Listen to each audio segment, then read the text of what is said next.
Job আপডেটছৰ WhatsApp premium গ্ৰুপত join কৰি admission ফ্ৰীত লাভ কৰক। ৰেডিঅ'লজি এণ্ড ইমাজিন টেকনলজি 1 বছৰীয়া কোৰ্চ হয়। জেনাৰেল ডিউটি এছিষ্টেণ্ট অৰ্থাৎ নাৰ্ছৰ সহায়ক 1 বছৰীয়া কোৰ্চ হয়। ল্যাব টেকনলজি 1 বছৰীয়া কোৰ্চ হয়। ইমাৰ্জেঞ্চি মেডিকেল টেকনিচিয়ান 1 বছৰীয়া কোৰ্চ হয়।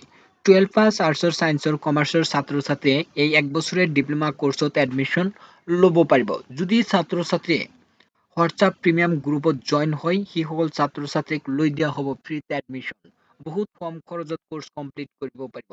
মান্থলি 1000 মান খৰচ কলেজত দিব লাগিব কোৰ্চ ফিজ, আৰু বাকী একো দিব নালাগে। থকা খোৱাটো নিজৰ হ'ব। অসমৰ ভিতৰতে এডমিশ্যন লৈ দিয়া হ'ব। হোৱাটছআপৰ প্ৰিমিয়াম যিটো গ্ৰুপ আছে সেই গ্ৰুপৰ ডিটেইলছখিনি জানিবলৈ কাম কৰিব এই ভিডিঅ' ডিছক্ৰিপশ্যন বক্সত হোৱাটছআপ নাম্বাৰ দিয়া আছে, কণ্টেক্ট কৰক। যিজন ছাত্ৰ ছাত্ৰী প্ৰিমিয়াম গ্ৰুপত জইন হ'ব সেইজন কনফাৰ্ম এডমিশ্যন পাবই। সেইসকল ছাত্ৰ ছাত্ৰীক এডমিশ্যন লৈ দিয়া হ'ব। অসমৰ ভিতৰতে মানে এডমিশ্যন লৈ দিয়া হ'ব। ভিডিঅ' ডিছক্ৰিপশ্যন বক্সত হোৱাটছআপ নাম্বাৰ দিয়া আছে, সোনকালে কৰক, চিট কম আছে। যিজন কেণ্ডিডেট সোনকালে জইন হ'ব সিহঁতক ডাইৰেক্ট এডমিশ্যন দিয়া হ'ব।